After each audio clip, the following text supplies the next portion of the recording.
How are you, Neil? I'm excellent, thank you. This season is very interesting, and you continue to explore the many facets of Count Olaf and his many disguises. How much fun are you having with this? I'm having a ball. It's very interesting because we did season one, and Count Olaf had lots of different looks, and I knew from the books that there were going to be more characters to come, but trying to make them my own and figure out what voice would work and what look would work was a bit of a challenge. So I'm glad we came up with 4 or 5 different characters in this one. It caught my attention very much. One of those looks that is kind of a tribute to one of the greatest designers ever, Karl Lagerfeld. Please tell me about that. Yes, he's in the Ersatz Elevators episodes. Olaf becomes an auctioneer, the innest auctioneer in town, and it's a guy named Gunther, who has sort of a German, French, maybe Slavic accent, comes and goes, and yes, he looks very Karl Lagerfeldian, which is hard. I don't know how he exists with the collar that high. I had neck problems. when you when you're singing and doing all of these things, and you're supposed to, when Count Olaf acts, he's a bad actor, and when he sings, he's a bad singer. You're a great actor and a great singer. So how does that work for you? Well, that's the challenging part as an actor, you know. I don't want to, I want to make sure I'm being specific in what it is that I'm doing. It's a fun sandbox with which to play, but it's based on real material written by Lemony Snicket. Yes. So I want to honor the material as best I can. And so that's an interesting dynamic, is playing Olaf, who is a terrible person, terrible actor, thinks he's the best, and then having him play different characters. And I want to make sure that character is fully realized as a character, but not so fully realized that Olaf would be a better actor.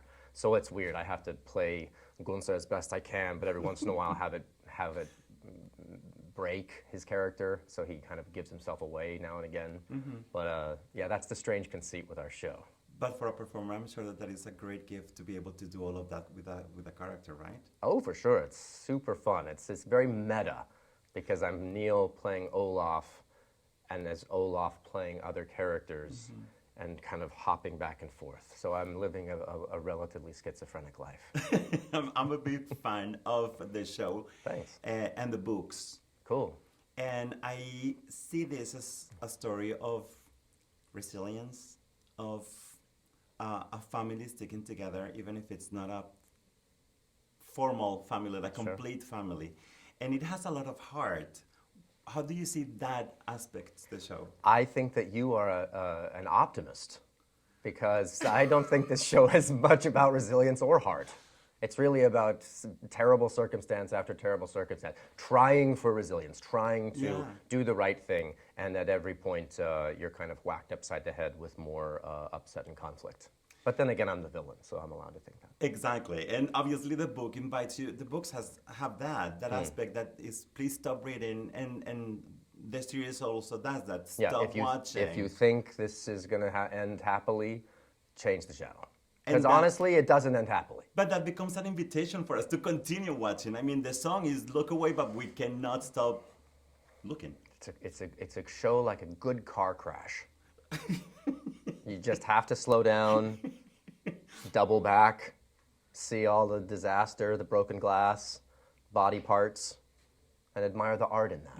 That's what we do. Finally, tell me about, please, the cast, the people that you play with in this season.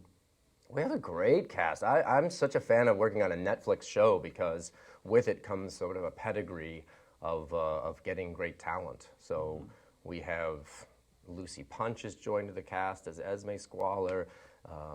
Tony Hale plays her husband. He's fantastic. Nathan Fillion's in the show. Sarah Rue's on the show.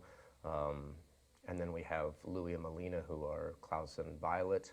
And we have some sneaky guest stars that are maybe coming back from season 1. So there's a lot of fun stuff to look forward to. And a great narrator. And a good narrator, Patrick Warburton. He's got one of the hardest jobs around. Because he sits in his trailer all day, and then comes in, and he has to stand there looking at the camera, and then just rattle off a page of dialogue without stopping. I at least get to say a line, and then while the other person's talking, I can ignore them and think about what I'm about to say next. right? That's what all actors do, right? That's what all actors do. No? Yes. It is a great show. Thank you so much for your time. Hey, my pleasure.